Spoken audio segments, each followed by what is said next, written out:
My wife came out and left me years ago, and now she and her new wife are trying to convince me to let them adopt my son so they can have their perfect family. I, 35M, was married to my ex-wife, 34F, for 7 years. 2 years ago my ex-wife came out as lesbian.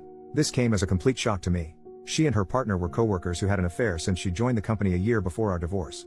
We have a son together, 8M. This whole thing came as a complete shock to me. I was heartbroken and devastated. I felt betrayed as I had spent 7 years of my life with this woman and it all felt like a lie now. When I confronted her she told me that she had to live her truth and that she tried to suppress her identity because she didn't come to terms with it till she met her partner. When I asked whether she loved me, she told me that while she loves me it's different than how she loved her new partner. This broke my heart even more as you can imagine. The divorce was quick as she did not want anything from me and we agreed to a 50-50 split of custody, but I decided to go no contact with her and handled the custody transfer process through my sister, 27F, whom I moved in with after the divorce. I sold the house and we mutually agreed that the excess money from the sale will be in a college fund for our son in the future. I could not bear to stay in that house anymore as it kept reminding me of her and what she did to me. For context, she introduced her partner as her work friend and I believed her. I had no reason to suspect anything and they had several girls' nights but I figured that they were probably using these as cover-ups for the affair. For 6 months I was in a depressive state because I didn't know where I went wrong. But this is one of those scenarios that anything I would have done wouldn't have been able to make it better. This made me even more depressed and the fact that all the vows and little things that she said at our wedding were all just lies trying to keep up a ruse made it even worse.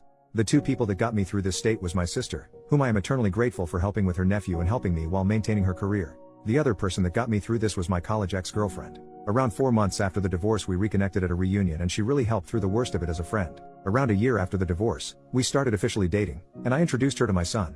During all this time my ex's partner had been having limited interactions with my son. This was not because of me saying anything but my ex-wife wanted him to adjust to his new reality. My son is in that weird age that he understands what's going on but he doesn't really understand what's actually going on. If you know you know. He understands that mommy has a girlfriend and that me and his mom are not together anymore. I'm pretty happy considering we didn't really talk to him about the LGBTQ+ stuff because we had decided that we can talk about this when he's a bit older, but I'm happy that he's come to terms with the divorce.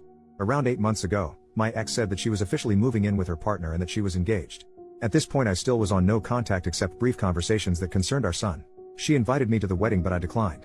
They were planning to have a destination wedding in Spain where her girlfriend lives. She wanted to take our son to the wedding and he would have to miss school for a week since she wanted him to meet her girlfriend's family as well. I told her that missing school for a week does not make sense and that she should plan her wedding when he has vacation since she doesn't have a fixed date yet. She argued that most likely they won't have a date that will align with his vacations and that they are getting married as soon as possible. I relented and agreed since I didn't want to interact with her anymore and it was well within her rights to have her son at her wedding. The problem started when my son came back after the wedding. He was supposed to stay with me since we have a flexible week in week out custody arrangement. She wanted to take my son on her honeymoon so that he has a chance to bond with his new stepmother. I told her that she had already had 2 weeks with him since she had custody for a week before the wedding and that I wanted to spend some father-son time with him. I told her that it's well within my rights and that she should go spend some time with her new wife. She argued that since our son's interactions with her partner were limited because of her busy schedule, that this was a great opportunity for them to bond. I told her that she had 2 weeks for him to get to know her partner, but she said that they were busy with the wedding and did not have time. I told her that I had taken vacation days for us to go to a motorcycle expo and build a Lego set, 2 things that my son absolutely loves. She kept arguing and I finally told her that the custody was placed for a reason and that's the one thing I will not negotiate on. She got angry at me and left. Me and my son had a great time. I even got him one of those kid-sized motorcycles since he liked them so much. Over the next few weeks we returned back to our week in and week out routine. One day I find that my ex posted a photo shoot of them and my son under a caption of #lesbianmommies. I thought that it was post and it probably meant nothing, but it was showing them as a family and something about that did not sit right with me. When I got my son for the week I asked him that if his mom was saying anything to him. He relented a bit but told me that his mother had been trying to convince him to call her partner his mom. This was a shock to me as I never expected my ex to do this. Then again I've been wrong about these things before. I asked him if that's something he wanted and he told me that he is much more comfortable calling her by her first name and that he feels weird with calling 2 people mom. I told him it's okay and that he shouldn't feel pressured to do anything. I called my ex and asked her to meet up because this was serious and I wanted to discuss this. I confronted her about this and she told me that since her and her partner were married, it's only natural for our son to have 2 moms now. I told her that it's not okay for her to try and convince him into calling her partner his mom because she is not his mother, she doesn't have an active parenting role in his life and that any major parenting decisions require the 2 of us. She tried making an argument that since me and my girlfriend were becoming serious now and that eventually I might want him to start calling her mom. I told her even if we become serious I won't try and convince our son to start calling her mom, because he already has 2 parents and he doesn't need more. Then she dropped the bombshell on me. She told me that she and her partner were hoping that eventually down the line they can file for adoption. I'll still be able to visit and see my son but she wanted her and her wife to have legal guardianship because they wanted to build a new family with them. I told her absolutely not and that our partners have no say in our kids' lives. She accused me of being homophobic for denying her the right to a complete family and I told her while her life is her choice our son's life has to be a thing that we decide ourselves. I ended the conversation there and told my son to tell me if her mother tries to force him to do anything that he doesn't want to do. 3 weeks later I found out that my ex had enrolled him in Spanish lessons that he told me that he hated doing. For context, my ex is Latin and her partner is Spanish, so they are more comfortable talking to each other in Spanish. We made the decision to raise our son in English because it made sense at the time, as she speaks English better than Spanish and I don't speak any Spanish. When I discussed this, she told me that she would like her son to connect more to his heritage. I said that I don't have any problem with that, but we have tried this several times before when we were married and he had shown zero interest in it. She told me that this time might be different since he will have 2 Spanish speakers at home. I told her that I am in all favor of bilingualism because 2 languages are always an advantage, especially for kids, but if he doesn't want to do it, there is no reason to force him to do it. Maybe try another language? She then accuses me of denying our son his roots, and goes on a tirade of accusing me of denying our son his identity and coming back to me denying her right to a family. My girlfriend usually stays out of these matters, but she advised me to contact my lawyer and see what they can actually do. My lawyer told me that even if they send an adoption notice, I can contest it and it would take something exceptional like abandonment etc. for my contest to get rejected. My ex keeps posting our son as a part of her new family and it's honestly started to trigger me. 2 weeks ago I interacted for the first time with my ex's new wife after the divorce. She contacted me and asked to meet up. She told me that my ex had finally started to recover from the social trauma of coming out and building a new life with her and that I am now getting in the way of the happiness. She accused me of being emotionless and uncaring through our divorce and how I guilt-tripped her into agreeing to my demands of 50-50 custody, and how I should just agree to the eventual adoption in a few years because she has always wanted a son and that I will still remain my son's dad and I can still visit him. I told her that I don't care what her emotional state was during the divorce and that my demands were fair even to the most irrational person. I told her that if they want to create this image of a perfect family, then they should have another kid that has no connection to me. I feel like all this has started to affect my son more than anything. He is a lot less happier than he was just a few months ago as we had started to adjust to this new reality. For context, since I know this is going to come up eventually, the emotional trauma of my ex coming out, it is basically the fact that her family effectively disowned her after coming out. Her parents don't talk to her anymore, while my son has plenty of interactions with his maternal grandparents when he's with me. Those two combined make significantly more money than I do alone. However, my ex-wife makes less money than me, but her partner is in a senior position, so she has more stability. This is also an argument my ex-wife used when we discussed adoption, since they can then send our son to a private school and generally give him a better life. I don't know if this is a factor, but the recent elections may have caused this because they are worried that they might not be able to adopt soon. But they don't want to adopt my son now but in a few years, so I doubt this to be true. First update, next day. It's been crazy seeing everyone's reactions to the situation and I wanted to share a quick update with you all. First of all, I'd like to clarify that my son and I have been going to therapy since the divorce. He was doing quite well until the whole mom saga happened. My in-laws disowned her after she came out. They were not even aware about the affair when she came out to them. They still spend time with my grandson under the condition that they don't badmouth my ex and don't preach their views to him. They agreed and said that they valued a relationship with their grandson over any political view they might hold. I have been a part of every interaction that they have had with him because I was worried they might say something. Thankfully, this has not been the case. Her extended family has said to me that they have all cut her off as well, some for the affair and some for her being gay. Our mutual friends also cut her off because of the affair. All our mutual friends were my work buddies and their spouses and partners. I did not ask them to do anything, they came to the decision on their own. I was actually glad when she told me that she had made a friend on her own, as she used to complain about not liking her colleagues. We all know how that turned out. I'm pretty sure they're not planning to skip the country. I have all my son's documents and we decided it during the divorce because she was still figuring out where to go, and since I was moving in with my sister, the chances of them getting misplaced were low. I have also had no demands for any documents and she returned the passport to me when we came back. The whole adoption thing probably stems from the fact that my son has a very close relationship with his mother. The only times he has really complained to me is when she asked him to call her partner mom and that she was making him do Spanish classes that he did not want. We did everything for him equally during our marriage, but I had to travel out of state to my parents frequently during COVID because they were sick with pre-existing conditions and couldn't take care of themselves. My sister was on an assignment abroad at that time. My sister also agreed with this. Please let me know your thoughts. I listened to people and contacted my lawyer, who is also my friend, this morning. He told me the same thing as last time and that it would take something really unusual for the adoption process to go through like child abandonment. He also said that there are a bunch of idiots that have no idea how the law worked. He also told me that if the whole "we want to adopt him" is a real thing and if she is talking crap about me to my son and I could prove it, I could get custody. This has not been the case, as I've not heard my son say that his mom says bad things about me. This brought me a sigh of relief.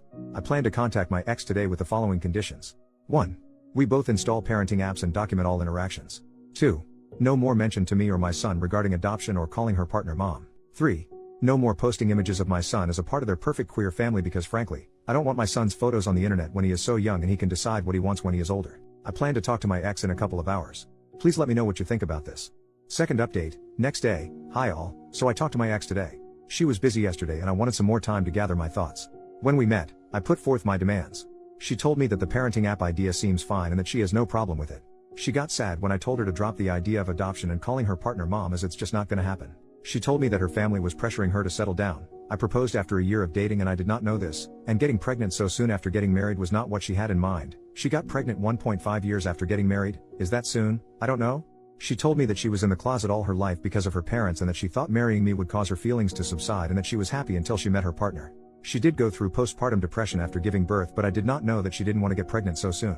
She then told me that her wife and her, that the reason they wanted to adopt my son was because she wanted to start new. She then said that she was never really happy during our marriage and that with her new wife she could have the family she always dreamed of having. She didn't want my son to grow up to resent her for being a lesbian, as he doesn't have either any exposure to people like her apart from her and her partner. Look, I have to be honest here, I don't know any gay people nor anyone in my friends or family is gay. We never talked about these things because it simply doesn't come up in our daily life, but that doesn't mean me and my son have no idea who they are, especially after the divorce. I told her that this is not going to happen and that he has had a lot of exposure to people from her community. I told her that seems like a bull crap reason for separating my son and me and that she is making up some random reason to make her seem like it is. After some arguing, she told me the real reason why she and her partner want to adopt my son. By the way, Reddit is crazy for their prediction abilities, like honestly, wow. Apparently they wanted to adopt my son because her wife and her are considering moving to Spain in a few years. I told her that she can't do that and that the legal framework supports me and my rights in both countries. She told me she knew this and that's why they wanted to get me to sign adoption. I told her that she was crazy, that she in no way is able to do this, as she still need my permission to take him out of the country as when she did when they got married in Spain. I also read a comment yesterday on the update and researched a bit on the laws regarding this, so I know this is not happening. She told me again that they have done their research, that this was to see if I would agree. In case I agreed they would consider moving, and in case I don't they won't, because she doesn't want to be separated from my son. I again emphasize that this is not going to happen and that if she tries anything or says anything to my son, I will sue for full custody. She got sad again and told me that they wanted to check with me first. I told her, in what world would you expect me to give you and your wife full custody? First you divorce me, leave for me a woman, and then expect me to sign over my child and act like nothing happened. I told her from this point on we will document everything, every interaction we have, and that if I even get a whiff of you trying to pull something I will sue for full custody. She got a bit scared at the idea of losing full custody. I guess she didn't really consider me doing that and she agreed. I then told her not to paint this picture of a picture-perfect queer family that they are trying to do, because that is not going to happen. Our son has a mom and a dad that he spends half his time each with, not two moms. He is not your affair partner's son. He is your son and mine. If you want a child with her you can do so on your own. I then told her that the courts are more likely to side with me than you in this case because of the thing you have been trying to do and the fact that I work from home and spend more actual time with him than you and your wife. I have been trying for him to have a stable relationship with both parents since the divorce because I don't want him to resent either of us. But if you try to remove me from his life, I will sue for full custody and deal with any resentment he has for either for us. I didn't want to argue anymore and I left the room. I secretly recorded the conversation because I wanted to have proof in case anything happens in the future. Honestly, Reddit, I have been very angry at my ex since the divorce. I have not shown it around her and my son because I don't want her to use this against me in any way and have been going to therapy, but I am still internally angry. The comment she made today about our marriage really hurt me even more. I have spent 7 years with this woman and her betrayal still makes me angry to this day. When I got home, I contacted my lawyer friend and he again reiterated that they would have to kidnap him. I asked him if there was anything else we could do and he said that the current agreement is very thorough. We have made sure of that. If I want full custody or not is up to me, but I have to be sure that I want to put me or my son through the whole process. I don't want my son to grow up without either of his parents, as that is just not healthy for him. That is why I won't sue for full custody now. If they are stupid enough to kidnap him, I'm sure they are not, then the law sides with me anyway. I know what position her partner is at their workplace, so I know they are making good money to leave it all behind for no good reason. As for the passport thing, I have all his documents and all things such as notifying travel, hospital visits, and others are already in the signed custody agreement. We already have a legal framework for all this. I am not going to sue for full custody now because I don't want that for my son. My ex-wife is still good mother and loves him and he enjoys spending time with her. Plus my son is the type of person to openly voice out what he doesn't find okay to me, so I will know if they continue any of their nonsense. On a more positive note, y'all, I'm not against Spanish lessons, but he doesn't like them. I was just suggesting that he try some language he like. There are other languages out there. I didn't say it to my ex then, but now I know that she was trying for him to learn Spanish because of the Spain thing. Thank you to everyone for their support, really helped me with understanding the problem. Holy crap though, I didn't even consider her considering moving to Spain until I read the comments. Y'all are great at this.